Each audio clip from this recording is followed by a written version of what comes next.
আজ শুভ মহাষষ্ঠী। উদ্যোক্তারা পুরোদমে ব্যস্ত শেষ প্রস্তুতিতে।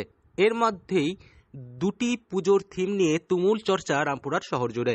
রামপুরহাট শহরের প্রাণকেন্দ্র পাঁচমাথা দিয়ে এগোলে প্রথমেই পরে হাটতলা আর খানিকটা গেলে ডাক্তারপাড়া, কাছাকাছি দুই এলাকা। এবার পুজোয় দুই পাড়ার মধ্যে ভিড় টানার প্রতিযোগিতা শুরু হয়েছিল মাস দুই আগে থেকেই। ডাক্তারপাড়ার নবীন ক্লাব নাকি হাটতলা পাড়ার সর্বজনীন দুর্গোৎসব কমিটি, থিমের লড়াইয়ে কারা এগিয়ে থাকবে তা নিয়ে প্রতি বছর জোর টক্কর চলে দুই পুজোর মধ্যে। এবছরও যদিও তার ব্যতিক্রম নয়। মহালয়ার দিন থেকেই সন্ধ্যা লাগলেই এই দুই পুজো মণ্ডপে কার্যত লাগাম ছাড়া ভিড়। গত কয়েক বছর ধরে থিম পুজোর আয়োজন করে রামপুরহাট সহ গোটা জেলাকে চমক দিয়ে আসছে এই দুই পুজো কমিটি।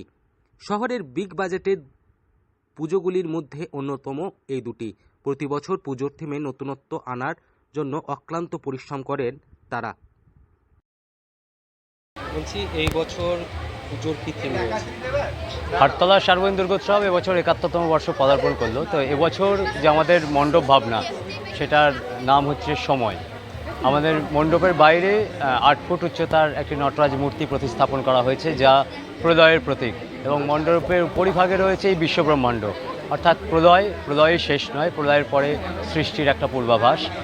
এবার ৭১তম বর্ষে হাটতলা সর্বজনীন থিম সময়। মণ্ডপে রয়েছে বিভিন্ন সময়ের ঘড়ি।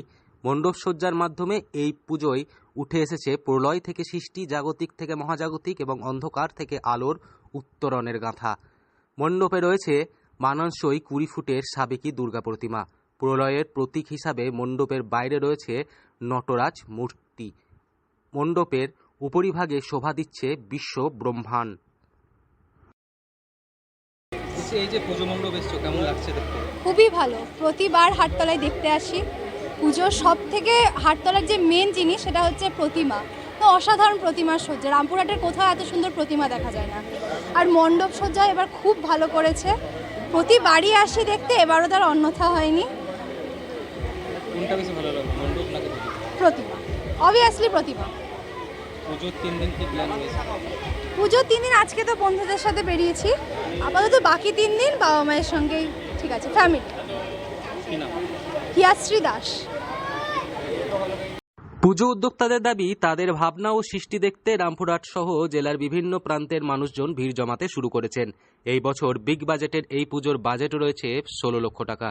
প্রায় ১৬ লক্ষ টাকা ব্যয়ে একদিকে যখন প্যান্ডেল থেকে শুরু করে দুর্গা প্রতিমা সাজিয়ে তোলা হয়েছে, ঠিক অন্য জায়গায় দাঁড়িয়ে গোটা এলাকা আলোয় আলোকিত করে দেওয়া হয়েছে। এবং পাশাপাশি আমাদের মণ্ডপের নিচের ভাগে অন্ধকারাচ্ছন্ন জগৎ, সেখান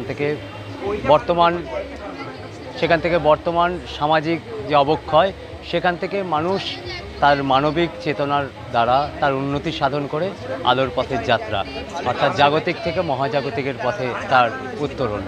সব মিলিয়ে একদিকে জাগতিক থেকে মহাজাগতিক, অন্ধকার থেকে আলো এবং প্রলয় থেকে সৃষ্টি, সব মিলিয়ে এবারে আমাদের থিম সময়। বীরভূম থেকে সৌভিক রায় রিপোর্ট, লোকাল ১৮ বাংলা।